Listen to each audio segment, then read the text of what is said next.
Hello, I'm Crelly and welcome back to Motorsport Manager.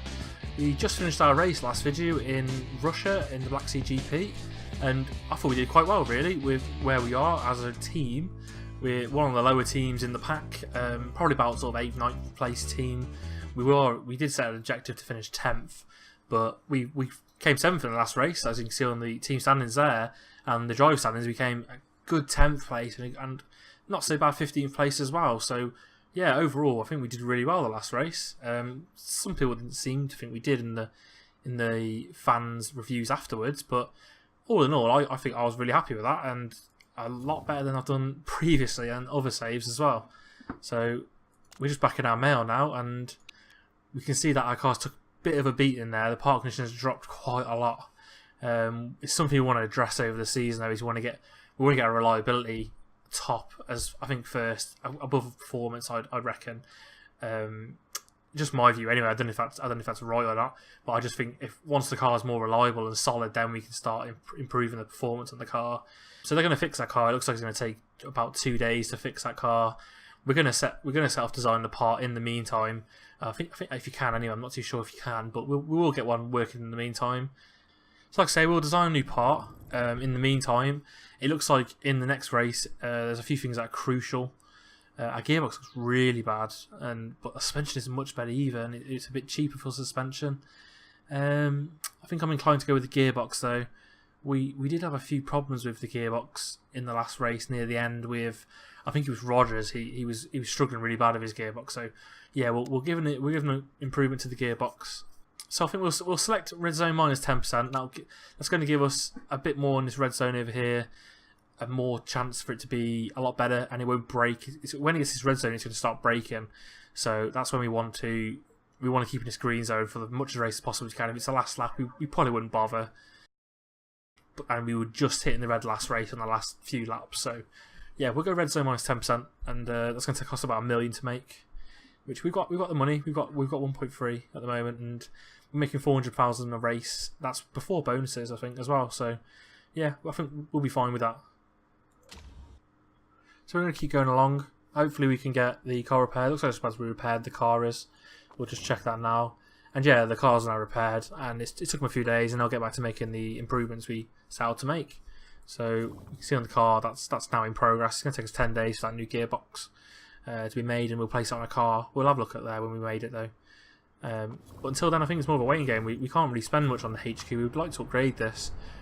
Luckily we started with a level 2 factory, which is here, like you can see, we're the best in the championship pretty much on the factory. Ours is the best factory in the whole championship. We need to work on our design though, and but we've got second best performance supposedly, which is surprising really. Like seeing as though ours is really low down here. We're sort of mid though, headquarters out of everyone else. Our staff isn't too bad either, quite a good brand. So yeah, it's quite a solid base this team's been. It was a good choice in the end really. I didn't really know how good it would be. So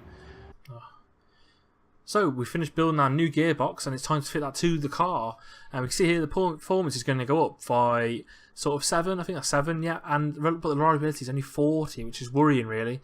We may have to try and improve that, because our last built part, you can see the performance is lower, but it's like double reliability. And I know 40% isn't going to last the race. We struggled with that part on the race, so we'll have a look though. We'll have a look more in detail to see what we've got. Let's have a look at fit parts. And yeah, we can see our gearbox here. If you compare these two here, 87 and 79, it's good reliability, but no, the reliability on the older part is a lot better, but performance is better on the new one. So, but what we'll do is we'll try and improve some parts. We haven't done this yet. We'll improve some parts, and hopefully with those new parts we can squeeze more reliability out of them. So here we can choose how we allocate our staff, and like I said before, I think I'd rather have more reliability than performance. So if we could autofill these pieces here, and hopefully we can get these sorted for the next race. Well, it won't be the next race, it'll be after the race, but we can improve them for the future, maybe the race afterwards. So we've done a scouting report, and we have one come back for Amy McLeod, who we were scouting a driver. Seems like she'd be below average driver. Let's have a look at her in more detail. Her potential is quite like 3 and a bit star, so we could always put her as a reserve driver and see. She's quite ugly, so her marketability goes down quite a lot. for being ugly. That's terrible. She looks okay in the picture, to be honest, but she's a born leader though, and she's got a new haircut, which doesn't seem to make her not ugly. But no, I think I might pass actually. I think that marketability, we need to keep that high. We'll get more money from sponsors with that being higher, so we'll leave that as it. But we've got her scouted for the future. We can always track her progress. She may become more beautiful in the future.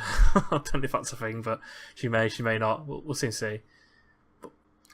So we've got a report for the next race come in from one of our technicians, and it looks like we're going to have the same again, really. We're going to have a dry practice and then race in the rain again.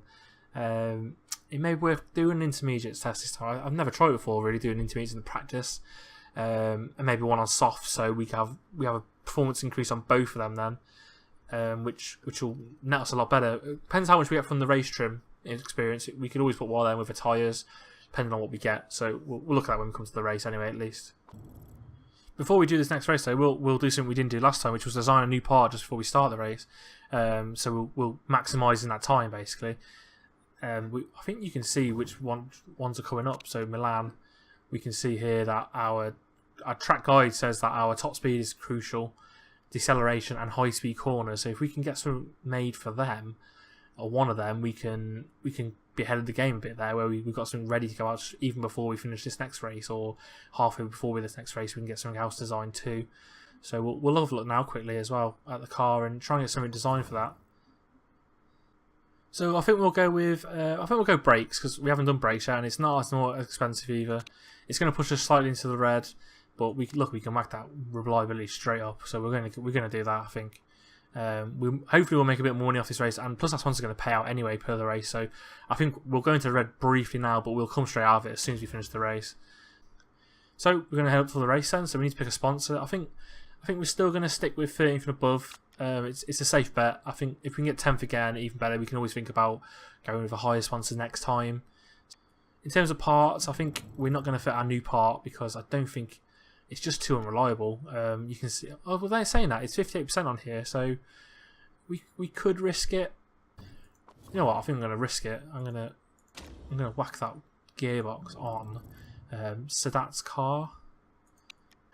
Yeah, but our red zone's a bit lower as well, so I think we might be okay with that. We'll keep that as it is. So here we are in Munich, ready for the practice session for today. It's a clear day, but we did want to try and get some intermediate training if we can, just because we are expecting rain with the race again. So and it looks like it's going to be sunny the rest of this. So if we can get one drive intermediates, one on maybe softs, we'll be in good stead then.